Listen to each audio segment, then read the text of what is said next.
My first guest today has been a regular contributor to newspapers and current affairs programmes for more than 30 years. Trenchant, candid, often wickedly amusing, journalist Peter Hitchens is the scourge of just about any received opinion or casual consensus you care to mention. His opinions on everything from politics to religion, drug addiction to propaganda on the Archers infuriate some and delight others, sometimes with the emphasis on infuriate. His religious views were for many years famously a source of public disagreement with his late brother, the atheist polemicist Christopher Hitchens. Peter Hitchens, good morning. Good morning. You've described religion, Peter, as the one reliable force that stands in the way of the power of the strong over the weak, the one reliable source that forms the foundation of the concept of the rule of law. I'm just wondering, is that all religion, any religion?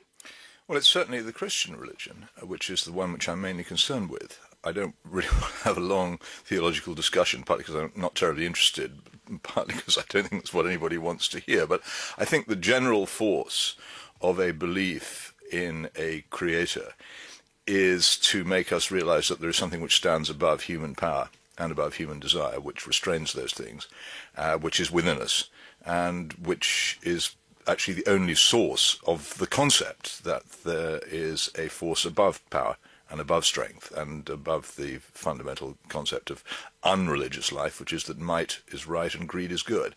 It is a point that you've made often before, and without getting into theological nitpicking, the Christian religion spent hundreds of years getting its hands on earthly power in any way it could and abusing it in all sorts of ways, didn't it? Of course it did, yes, because it's a human institution which has all the faults of human beings, and as a result, it's no great surprise if it has the faults that all human institutions do. That doesn't mean that religion itself is at fault. And what becomes of us then when we don't have this belief in a power beyond us to constrain earthly utopianism? Well, we worship ourselves and we worship earthly power. And am I right in thinking that your sense is that the kind of civilization we have and we value is in danger of being lost, of collapsing if we don't have this? Not just in danger, it's in the process of disappearing all around us. And I regard most politics these days as a form of idolatry. You see the ridiculous enthusiasm for Donald Trump in the United States, for instance, is partly a result of people placing far too much faith in the power of politics to alter their lives and paying far too little attention to their own power to alter themselves. So what kind of system do you want to see? What will save us? Oh, nothing will save us in the temporal way. I've long ago gave up practical day-to-day politics as a complete waste of time. Well, yes, practical day-to-day politics is sort of the way that we proceed. Well, it is, but currently it rejects a huge number of very important ideas which would be very useful in sorting out the problems which you face as a society. I used to think that I might be able to make some impression upon politics, and I found that even attempting to enter the fringes of any of the political parties with the opinions which I have is more or less impossible. It's a closed world. They define something called the centre, and if you don't happen to believe in what the centre says, then you're not welcome. So you will never get selected as a candidate. If by any faint chance you accidentally did, you would be on your own in any legislative assembly and powerless to do anything. So it is a closed world in which the ideas are already set. But imagine, for the sake of argument, that it weren't, and you were able to have the power to bring your vision of how the world should be to fruition. What would it be? What would it look like? Well, I wouldn't dare to imagine that I had such a vision. All anybody can do in politics is to ameliorate and to give people as much liberty as possible to follow their consciences. To even entertain the idea that I could create an ideal society would seem to me to be an arrogant fantasy. There are great limits on what politics can and should do, and the more politics interferes in the great issues of life, as it did in the communist world, for instance, the more damage it does. Where did your belief, I suppose, your interest in religion and the importance of it and the place that it should have in the world. Where did all that come from? Because am I right in thinking as a teenager you did a very sort of ritual burning of your Bible and oh yes, something very different? I was a very convinced, committed, arrogant atheist, and I'm always amazed now when I come across atheists who say, "Oh, well, it's just a default position. It doesn't involve any decision. I didn't really decide to be an atheist. I just am. I decided to be an atheist because it seemed to me to liberate me from an awful lot of constraints which prevented me from doing what I very much wanted to do." And I found that when I did the things that I wanted to do, that the consequences were generally pretty bad, both for me and for other people. And that by deliberately casting aside what I'd been brought up to believe, I discovered that what I'd been brought up to believe contained a good deal more sense than I'd at first thought. And when did you come round to actually, making a sort of public commitment? It's a long, slow process. You don't have. I've certainly experienced no flashes of light, swoons, or visions. In fact, a lot of the time you spend resisting the conclusions of your experience. You know that there is a door which, if you open it, will bring you into a different world where you will lose an awful lot of friends, undergo a fair amount of derision, and generally step outside the conventional idea of what a normal person should be. And you hesitate to do it for a long time. And if you're reasonably clever, and I count myself to be reasonably clever, you can come up with a lot of good arguments for not doing so. So I expect I hesitated on the edge of actual belief for probably a dozen years. And am I right in thinking it was the getting married in your 30s, deciding to get married in a church and make your vows in a church that sort of crystallized for you what it was that it certainly brought it to a clear point of decision and public statement, yes, but I think I'd got there rather before then. To say something publicly and to think something privately are two slightly different things, but they're not that different. You've talked about a painting of the Last Judgment that played its part. Well, I talk about it, but lots of people long for me to have some kind of conversion moment because that's what they like to think happens. They think all religious believers are basically mad, so that they want us all to have some kind of second where a bolt of lightning strikes us in the cerebellum and we cease being rational. No, the point about that picture was that it scared me out of my wits, and I had to acknowledge that I was scared by it. I realised that paint it for us with words, if you wouldn't mind. All right, okay. It's Roger van der Weyden's Last Judgment. It's in the Hospice de Beaune, which is a lovely old late medieval hospital in that beautiful town, and it is a traditional Last Judgment with the souls of the damned being divided from the souls of the blessed. The thing is that the souls of the damned, as they flee from the sound of the last trump, look extraordinarily modern. They looked very much like the people I knew, and in a couple of cases quite like me, and you see them fleeing. And the other thing that van der Weyden did, which astonished me at the time, was that at least one of the figures was actually vomiting with fear.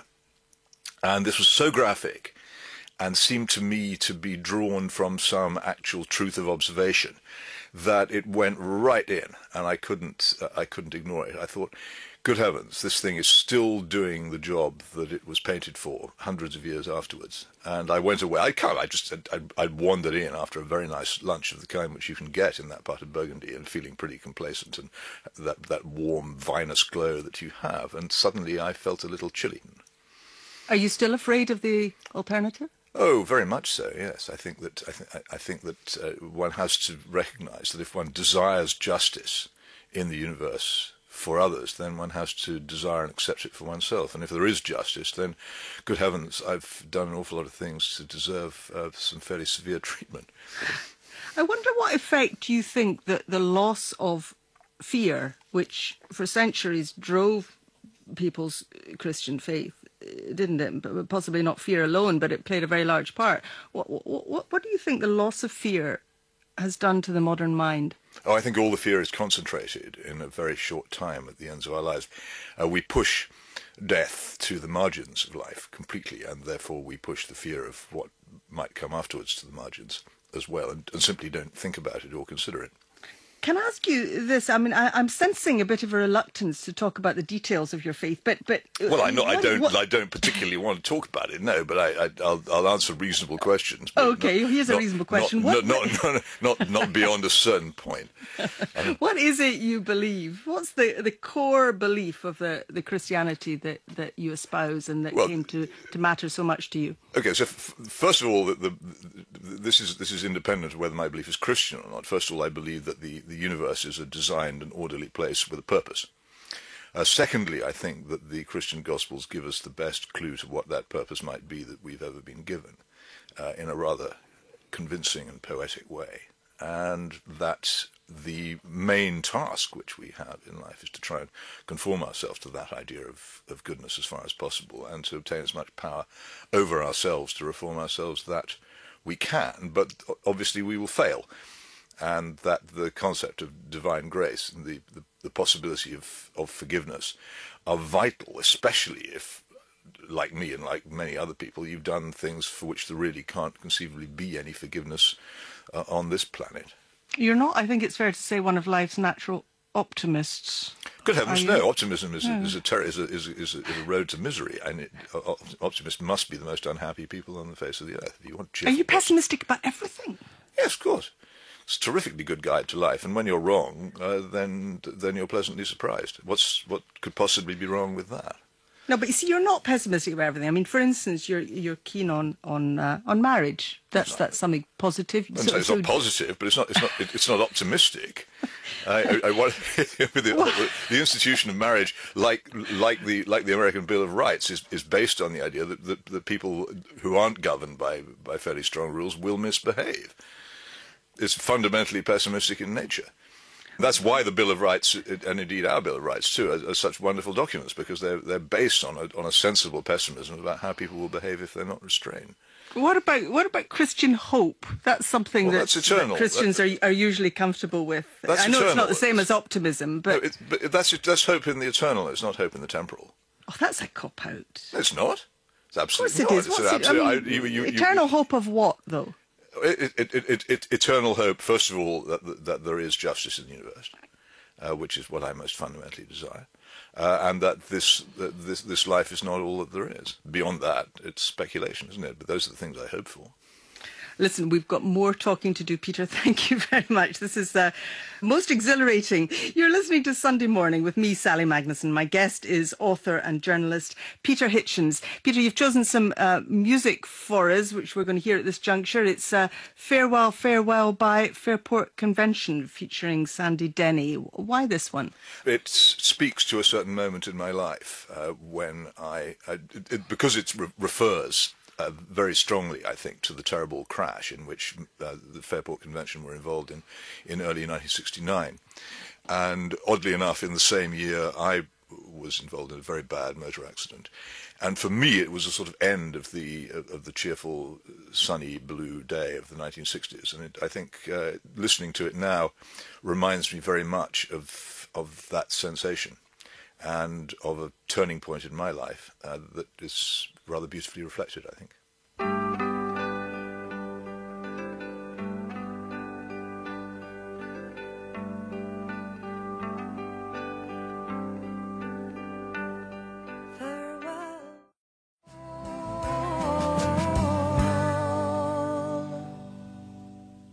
Farewell, Farewell by Fairport Convention, the choice of my guest today, Mail on Sunday columnist Peter Hitchens. Peter, let me take you back to your early life. Your family consisted of your mother, your father, your older brother, who was the equally renowned writer Christopher Hitchens, who died in 2011. What was it about your family background that produced two such, smart, opinionated, argumentative and rather fine writers?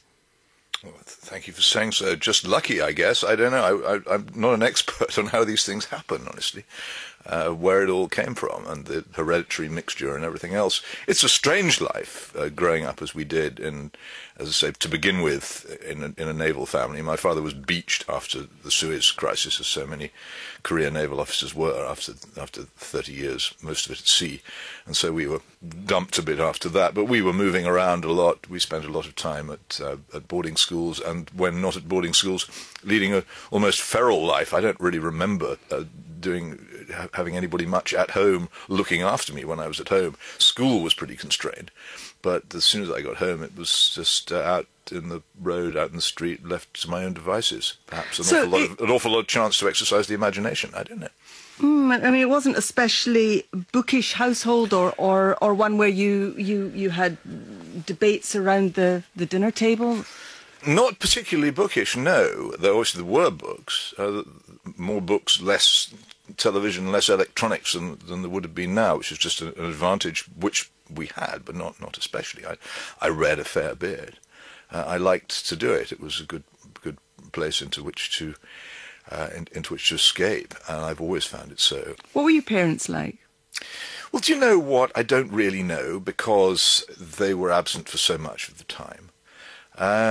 I've tried in after years to form fair and just opinions of them, because you know the way it is that people often tend to blame their parents or say rude things about them later in life, which I decline to do.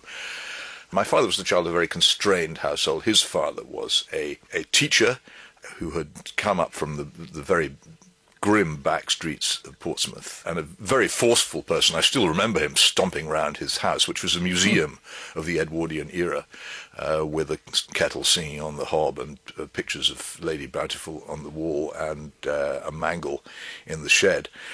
He was, I think, something of a domestic tyrant, and his children must have grown up under pretty strict arrangements, and my father was fairly determined, I think, not to do that himself. My mother, which I only discovered after she was dead, the full details of this, had the most catastrophic childhood, with her own family had broken up, and she'd been sent off quite early on to live with relatives because her mother wasn't able to look after her. But she'd managed to overcome all that, and you wouldn't have known, as I say, only discovered after she died that it had happened. But I don't think I ever got to know either of them particularly well, either then or later, or asked them enough questions, or really discovered what kind of people they were. We grew up really in the 1930s, but it was in the 1950s, and that life was still lived by my parents' generation, particularly the wartime generation, very much as if they were trying to recover the pre-war era, which had been snatched away from them by the privation of war. And so things were stiffer and more formal than they would be now. What sort of parent do you think that's made you? I think you'd probably have to ask my children what sort of parent I am, and I'm not going to help you do that. Go on. What would they say? I have no idea. I just leave it to them. Oh, you have? Yes, you have. No. I really not going to speculate on that. Okay. Have you consciously tried to be a different kind of parent from the one that your parents were to you? Not consciously tried. I mean, I know I've had the opportunity to be a different kind of parent. I've been much more fortunate than them. I didn't have a war in my life, for instance. I was able to start the whole business much earlier than they were, and in circumstances so much more propitious that I wouldn't dream of making a comparison of that kind and saying I did a better job than them. That would be unfair. Well, are you a hands-on parent? I mean, did you help with the bathing and the nappies? Did you go to the rugby matches? Up to a point, I think would be the answer to that. But again, Lord Copper. You'd have to ask my wife, and she's not here, so. What sort of relationship did you have with your brother, Christopher? Oh, pretty rough. We fought from the moment we could stand. There was some quite severe physical violence at some stages. Oh yes, no doubt of it. But later it was more sort of verbal scrapping. I mean, you disagreed famously and publicly over religion, for instance. I mean, what was it in particular that got each other's goat?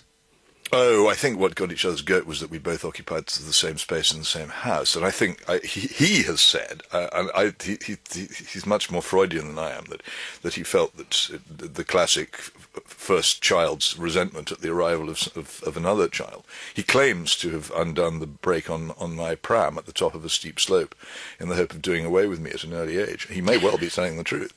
He also claims that he was once sitting by a flower bed and saw a menacing shadow behind him, and it was me coming up with a rake with evil intent in mind. I don't remember this at all, but I don't know.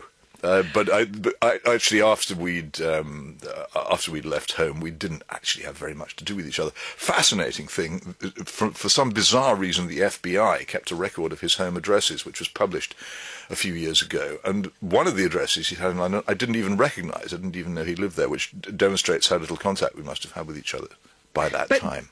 But you did have this kind of sparring relationship as time went on over religion. I mean, why?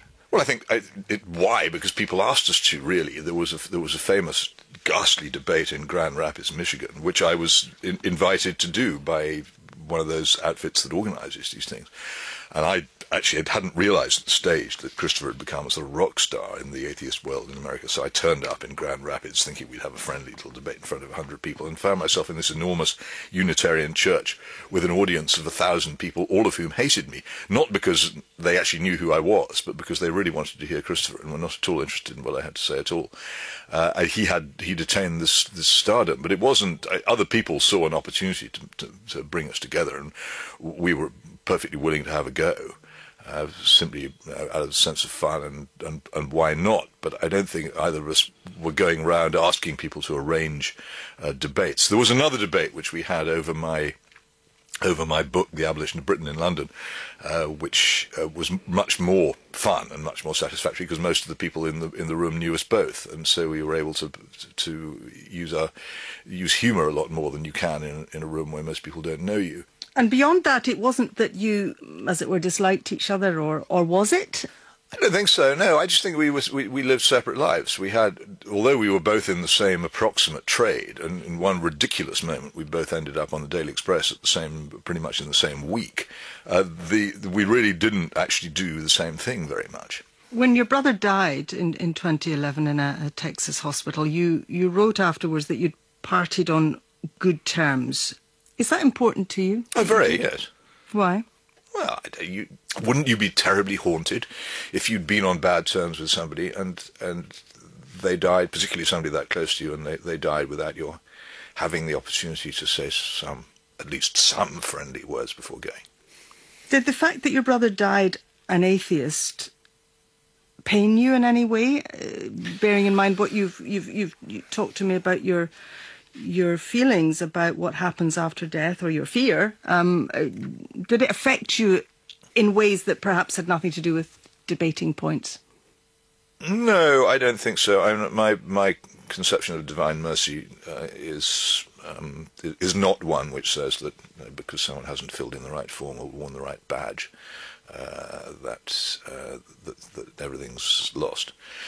So atheists have a place in heaven in your... Well, it's possible, but I mean, whether they're atheists by the time they get there is another matter altogether as well. Who knows? I mean, it really isn't for us to pass judgment on our fellow creatures, or to decide, or even actually in some ways discuss what their fate in eternity might be. The only person whose fate in eternity you have any right to discuss is your own. Can I ask you how much your Christianity underpins your own personal moral beliefs? Do you see your moral choices and decisions in terms of your Christian beliefs?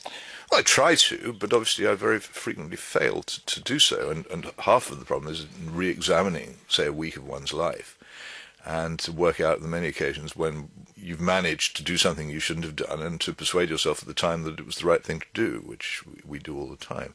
It's much more a question of realizing how much I've failed than in actually succeeding.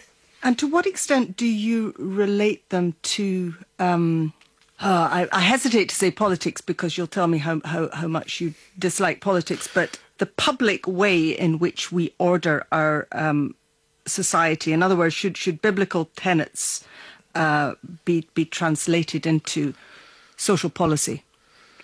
Well, which biblical tenets and how do you? Okay, looking after the weak and the vulnerable, for instance, does that mean anything as obvious as a compassionate system of welfare? Well, it may not mean. It may, for instance, not mean the sort of system of welfare that we have. It certainly means that you must indeed sustain and support the weak and the ill, and show mercy wherever you possibly can. But the question of how you do it might be more complicated than that. This is the difficulty. It's always possible to say that something is in general right, but that doesn't necessarily mean that the particular way in which it's being done is beyond criticism. Just as a case in point, then, what would be the compassionate system of welfare that you would envisage? Oh heavens! Have you got a 3-hour program? We could. I just thought a wee example. No. Let's not get into that. Why? Well, because it would be extremely boring and it would be extremely long, apart from anything else. I'm just trying to. I know you are, but I'm trying not to. Well, exactly, and I'm trying to push you a little bit further to try and get a sense from you of how your understanding of Christian morality and biblical precepts works its way out in the way that society organises itself, and where that positions you. You know, the Archbishop of Canterbury would say quite openly that because he believes this, he thinks we should look after those who can't get a job, say, in a certain way. You know, without putting words in his mouth, he doesn't balk from doing that. So I'm just wondering where. Well, nor do I. I mean, why would you assume that I didn't? But because you don't want to be specific. Well, no, I don't want to be specific. I say because we would then be having a program about welfare, welfare programs and principles, and I don't want to do that. Okay. Well, you've got a colourful turn of phrase, as we all know, and as you've just shown. You skewered David Cameron the other day by describing him as this charming but pointless person. You do sound quite angry a lot of the time as well. Do I? I mean, do I sound angry to you now? You're putting it on a bit, but that's my question really. Do you put on anger and Absolutely not. No, I wouldn't dream of it. I mean, I do get angry sometimes, but in your columns, you have a persona which sounds fairly irritated a lot of the time. I think that would be reasonable to say that I am irritated by quite a lot of things, yes. But that's a reflection of what I actually feel and think. Why would I put it on? What would be the point? Well, let me just tell you one thing which may help you understand why I can't really answer that question in any other way. Yeah. I have never actually known what it is about what I write that other people like. What I do know is that whenever I've set out deliberately to please, I've failed. And therefore I regard it as a gift, which is not entirely my responsibility, in fact, possibly not mine at all. And therefore I can't say, but whatever it is that I write because that's what I think and what I feel, and for no other reason. And you do sometimes get a fair bit of stick back. Does that get to you? No, I think that it would be a very bad sign in a living society where people rightly disagreed about things. If you didn't, I believe in the adversarial principle. I think adversarial justice is good. I think an adversarial parliament is good. I think that adversarial debate is the most sure and certain way to reach the truth. And therefore, I have to understand that there will be people who dislike what I say and the way that I say it, and will say so. And if I didn't like it, then I could go off and do something else, but as it is, I quite enjoy it. Tell me this, Peter, you spent a few of your childhood years in Scotland. I think they were happy ones from what I've read. Lovely, yeah. Do you still like us? Possibly less so after this morning? Why would I ever stop? No, it was the first. It was the place where I first, as it were, came to consciousness. The earliest voices I heard were Scottish voices, and the earliest landscapes I saw were Scottish landscapes. You couldn't get that out of your head, or want to. And what is it that is still in your head about Scotland? Oh, actually, I felt a very powerful romance. I don't quite know why, but it just seemed to me to be full of, I suppose, the physical poetry of landscape. Before you go, Peter, we're going to have one last music choice. You've chosen Jesus Christ, the Apple Tree. It's arranged by Elizabeth Poston on a recording, Fair is the Heaven, by the Cambridge Singers. Why this one? Well, because it was arranged by Elizabeth Poston more or less at the time when I was going through my atheist frenzy in Cambridge. And she was not far away in Stevenage. Oddly enough, she was a friend of E.M. Forster's, I think, a classic Edwardian English intellectual. And there's a particular verse. It's an 18th century carol, and it seems to me to sum up a position of a lot of people who behave badly and then decide that they need to try another course in life. For happiness I long have sought, and pleasure dearly have I bought. I missed for all, but now I see 'tis found in Christ, the apple tree. Peter Hitchens, it's been a great pleasure talking to you. Thank you. Thank you.